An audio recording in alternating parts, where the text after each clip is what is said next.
On a gray morning in late September, 48-year-old Elise Hartmann handed over a cashier's check for $5,000 and took ownership of a collapsed, ice-locked fishing camp on Sable Inlet, Alaska, that had sat abandoned for 11 years and that the previous owner's family considered,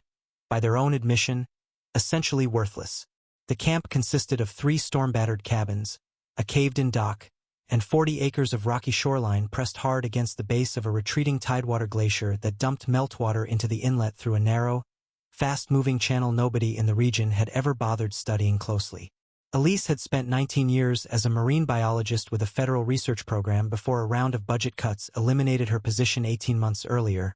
and most of the small fishing community at Sable Inlet assumed her purchase was simply what people did when a career ended abruptly and a person needed somewhere quiet to figure out what came next. They weren't entirely wrong about that part. What they didn't know, and what it would take a visiting team of university biologists to eventually confirm, was that the meltwater channel running through Elise's new property harbored a population of cold-adapted invertebrates so genetically isolated and scientifically significant that research institutions across 2 continents would eventually compete for access to study it. If stories about second chances, patient observation, and the surprising value hiding in overlooked places matter to you, this is exactly the kind of story we tell every week. Go ahead and hit subscribe so you don't miss the next one. And if this story moves you, tap that like button before you go. It genuinely helps this small channel find the people who care about stories like Elise's. Now let's find out what was actually living in that glacial meltwater, and why it mattered more than anyone at Sable Inlet could have guessed. Sable Inlet sits along Alaska's rugged southern coast, a small, isolated fishing community of fewer than 200 year-round residents, accessible mainly by boat or float plane, built around a commercial salmon fishery that had sustained the town, in one form or another, for nearly a century. The glacier at the inlet's northern edge had been retreating steadily for decades, the way most of the region's tidewater glaciers had, leaving behind a widening apron of rock, meltwater streams, and newly exposed shoreline that nobody in the fishing-focused community had much reason to pay attention to. Elise had come to marine biology the way many people in her field do, through a childhood spent along a different coastline entirely, in her case coastal Maine, cataloging tide pool creatures with the kind of obsessive attention that eventually became a career. She'd spent 19 years studying cold-water marine ecosystems, most of them in the Gulf of Alaska, before a federal budget restructuring eliminated her research position along with several colleagues the previous spring.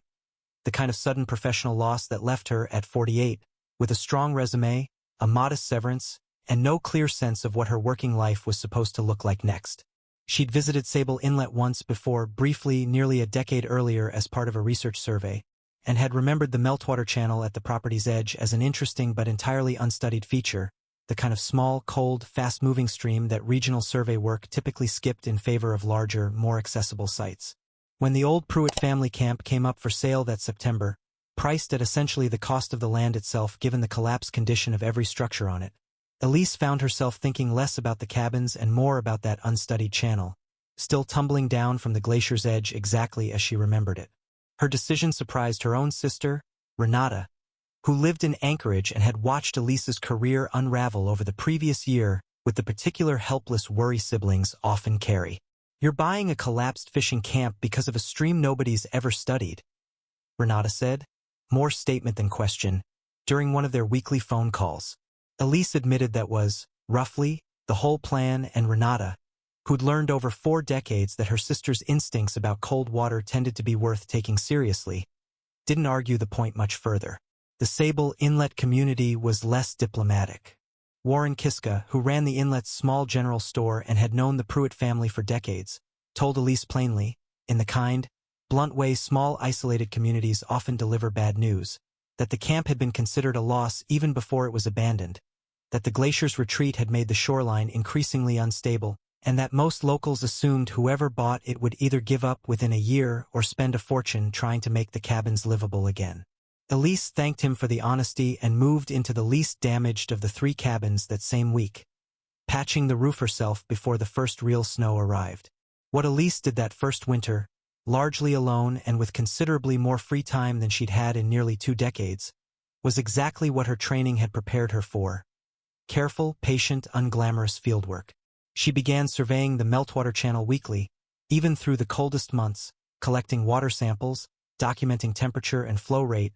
and, whenever the ice allowed access, sampling the small population of invertebrates living in the channel's coldest, fastest-moving sections. She noticed, within her first several months of sampling, something that struck her as genuinely unusual rather than merely academically interesting. The channel hosted a population of small amphipods, shrimp-like crustaceans common enough in cold Alaskan streams generally, but this particular population showed physical characteristics that didn't cleanly match any regional species she could identify from her own considerable field experience or the reference materials she had access to at the camp. Their coloration ran paler than typical, their tolerance for the channel's near-freezing meltwater temperatures seemed unusually robust even by cold-adapted amphipod standards, and their distribution appeared to be entirely confined to this one isolated channel, with no apparent presence in any of the larger, better-studied streams elsewhere along the inlet. Warren Kiska, delivering supplies to Elise's cabin that December, found her sorting sample vials at her kitchen table and asked, with the same blunt friendliness he'd shown from the start, whether she'd found anything worth the $5,000 yet. Elise told him she wasn't sure, honestly, only that something about the little shrimp in that channel didn't sit right against what she knew, and that not sitting right was usually, in her experience, worth taking seriously. Warren nodded in the noncommittal way of a man who trusted the person more than he understood the science, and told the rest of the town, mostly out of genuine curiosity rather than mockery, that the biologist lady seemed to think there was something special about bugs in the glacier water. Elise spent that entire winter and the following spring refining her survey methodology, mapping the channel's full length as it emerged from beneath the glacier's retreating edge, and preserving specimens carefully according to the same rigorous protocols she'd used throughout her federal research career, protocols that mattered enormously, she knew, if she ever wanted anyone in the scientific community to take her isolated, self-funded observations seriously. By early summer, she'd accumulated enough consistent data and preserved specimens to feel confident reaching out to a former colleague, Dr. Anton Reyes,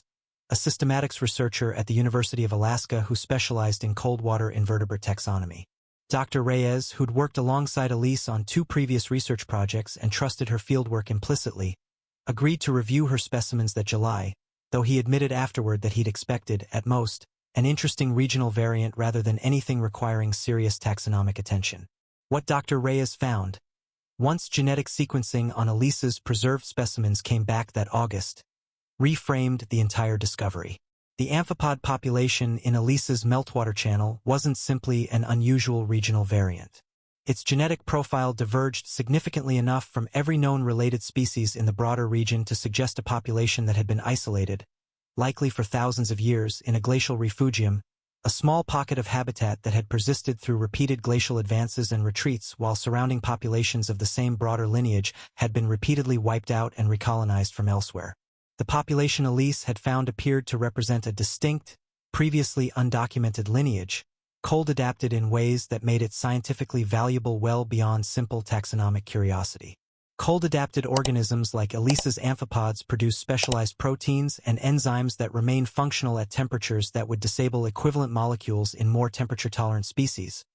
Biochemistry that had, in other extremophile organisms, proven valuable for industrial and pharmaceutical applications ranging from cold processing enzymes to research into temperature-resistant biological mechanisms more broadly. A genuinely isolated, previously undocumented cold-adapted lineage represented exactly the kind of discovery that attracted serious research funding. Dr. Reyes's department formally requested access to the site that autumn, and within a year, Elise's small meltwater channel had become the subject of a modest but genuine multi-institutional research collaboration, with funding support that allowed Elise, working now as a paid field research coordinator for the project rather than an isolated hobbyist, to properly rebuild the camp's remaining cabins into functional, if modest, research housing. Warren Kiska, watching university researchers arrive by float plane with increasing regularity the following summer, told Elise over coffee at his store that he'd never in 30 years expected Sable Inlet to end up on a university research map because of shrimp nobody could see without a microscope. Elise laughed and told him that was, more or less, exactly how most real discoveries worked, quietly, in places nobody thought to look closely enough. By the following year, the discovery had been formally published in a regional taxonomy journal, with Elise credited as lead field researcher, and 2 additional graduate students had begun long-term thesis projects studying the population's genetics and cold adaptation biochemistry more thoroughly. Renata flew up from Anchorage that summer to see the operation for herself, walking the rebuilt camp and the modest research equipment now installed along the channel with an expression of open astonishment at what her sister had built out of what she'd once called, not unkindly, a stream nobody's ever studied. Elise never made much of what happened at Sable Inlet.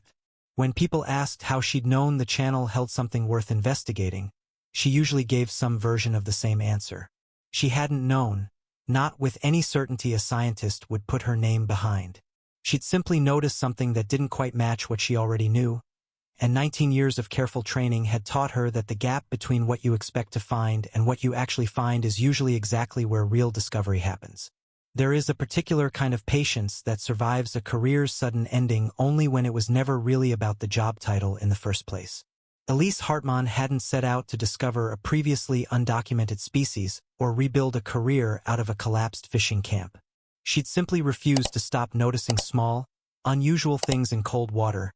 the same habit that had defined her entire working life, and in following that habit patiently into a stream nobody else had bothered to study, she found something that mattered far beyond the $5,000 she'd paid for the ground it ran through.